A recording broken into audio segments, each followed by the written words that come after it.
Assalamualaikum warahmatullahi wabarakatuh. Salam olahraga pemirsa yang ada di rumah.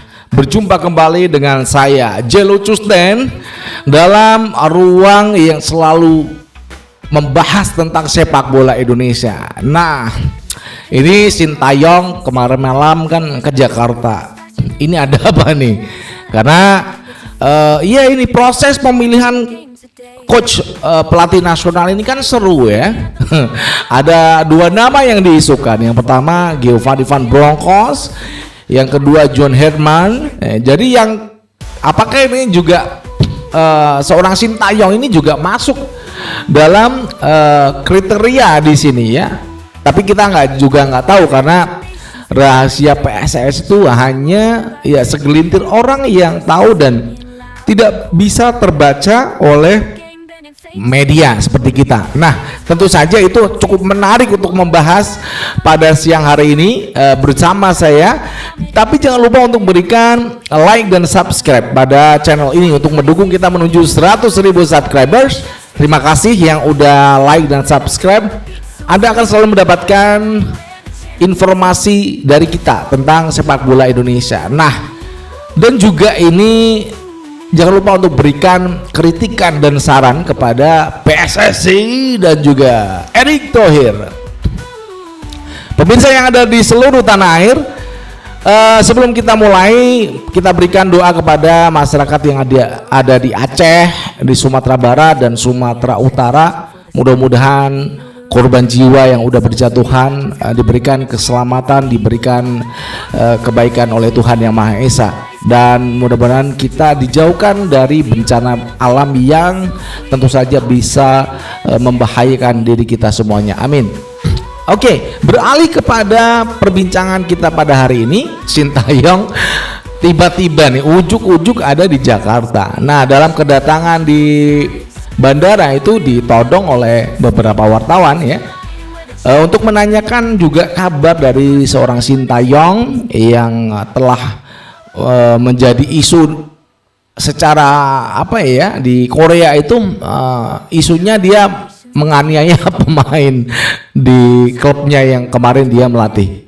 Namun kalau kita melihat kedatangan Sintayong, secara jawaban yang diberikan, dia hanya berkunjung untuk berlibur ya, berlibur dan bertemu teman-temannya yang ada di Jakarta. Nah, ini juga cukup menarik.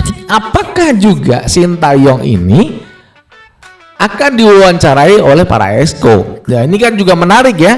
Apakah nanti ada CLBK atau gimana, kita juga nggak tahu karena memang PSSI ini terlalu rapat informasi yang bisa kita dapatkan untuk calon pelatih timnas Indonesia. Nah, kalau kita udah membahas Sintayong, bagaimana nasib dua kandidat utama yang dihembuskan oleh media? Ada Giovanni Van Bronckhorst dan juga John Herdman. Nah, ini dua orang ini masih tanda tanya buat kita semuanya, masyarakat, supporter yang selalu menunggu kabar penting dari PSSI seputar siapakah yang akan menjadi calon pelatih timnas Indonesia setelah kedatangan Sintayong, kemudian juga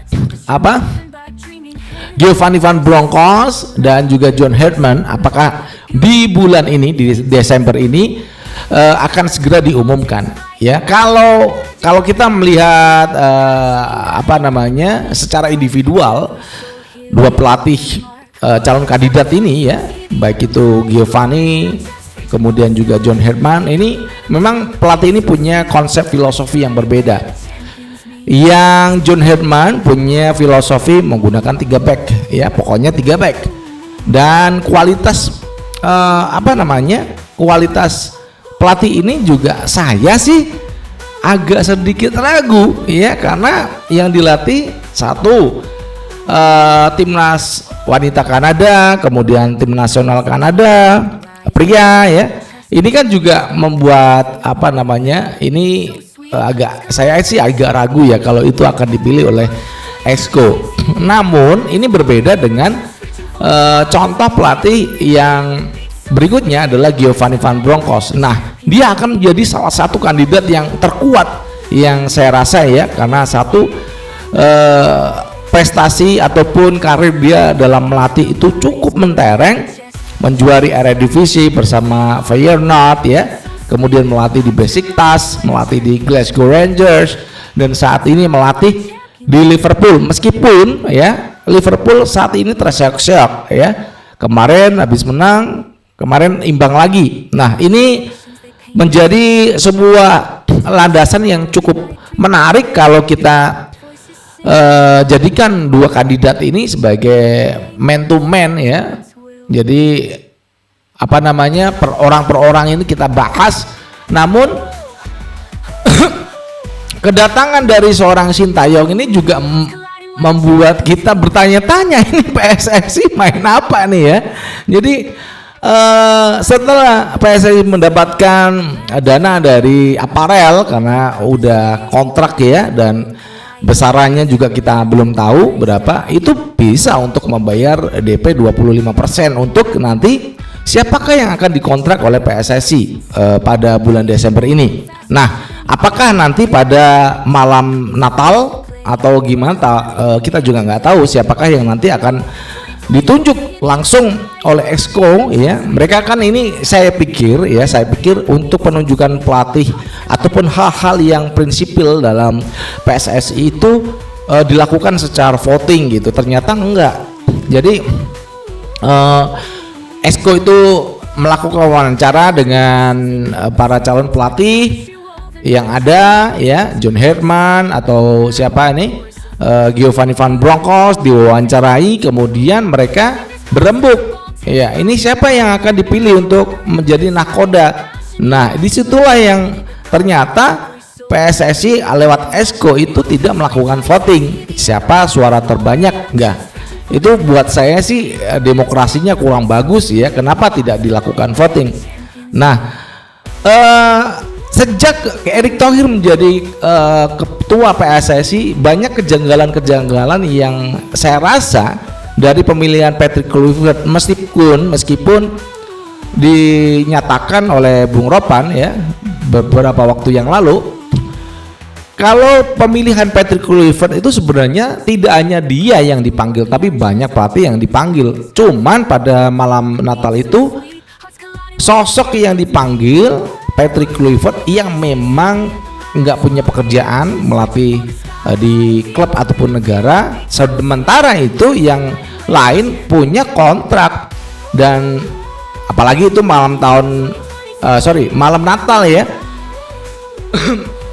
Susah untuk mendapatkan jawaban dari para pelatih yang dipanggil pada waktu itu. Namun di sini apakah itu one man show ini yang ditunjukkan Erick Thohir sehingga perilaku Exco yang tidak memberikan suara ya, sehingga yang dikatakan Pak Zainuddin Amali itu bahwasanya Exco itu hanya bermusyawarah, tidak melakukan voting. Nah itu yang membuat demokrasi dalam sebuah institusi bernama PSSI saya rasa itu akan bisa dikebiri. Nah karena kalau Exco sudah bermusyawarah, kemudian ketua PSSI ini aja, udah nggak bisa ngapa-ngapain ya.